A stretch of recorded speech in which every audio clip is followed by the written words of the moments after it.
Hello guys, what's up? Welcome to my new channel. I'm Pablo Muñiz and this is gonna be it's called the Footballer Wannabe.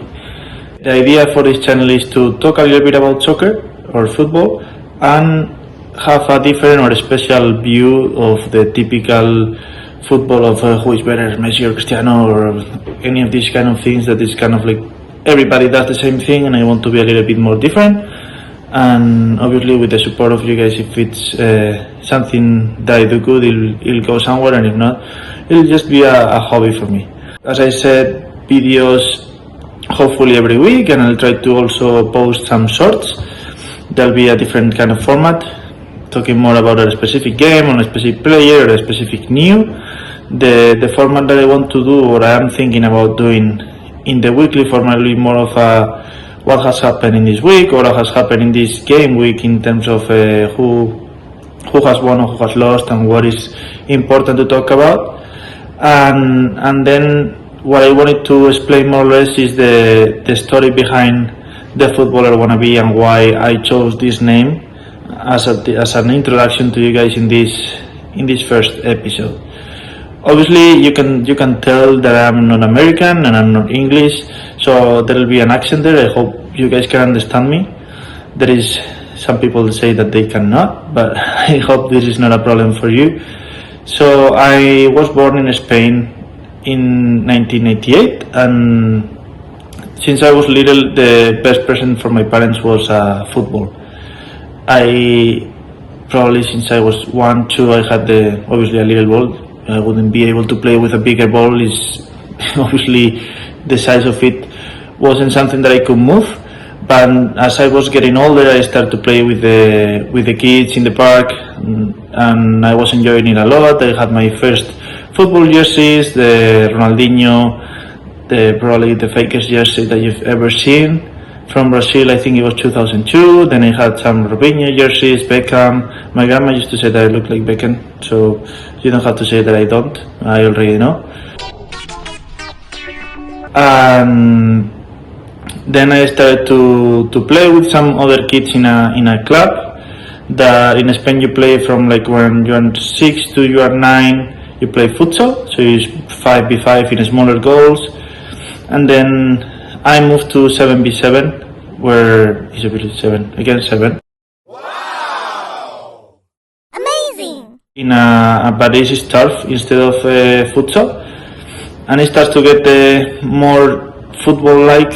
That you have more space. You have to basically kick it farther, and there is more tactics. And when you are little, that you are just basically playing like if you were in the park.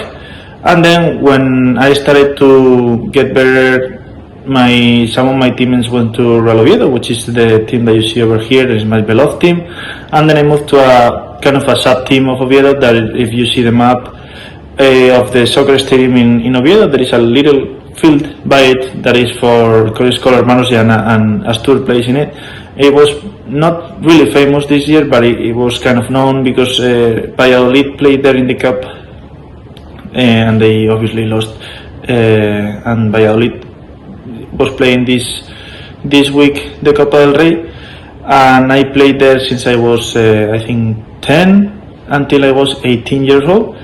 That's when I had the opportunity to come here to the United States to play in an NAIA university. It was called WVU Tech, and I had probably the best years in terms of soccer that I had in my life, where in my senior year, like in the American universities, for those that I am familiar with it, you go from freshman, sophomore, junior, and senior, and obviously once you pass that, you're like super senior, and hopefully there is nobody that has been in college for 6 years, but probably there has some other names on it. And when I finished in my senior year, I had my best numbers. I was playing as a CDM, or a defensive midfielder, and there was a lot of penalties, and I was the one taking them. So I had like 7 goals out of penalties. I scored 11 in like 14 games. It was crazy for me that I wasn't used to that. But then I was carrying an ACL injury. I had a meniscus injury in the same season that I ended up playing with my meniscus torn the last game of the season that I was in the national tournament. and after that I concatenate not being able to recover properly from surgeries. I had, after my first one, I had another 4, so it's been already 5 surgeries in total in my short life.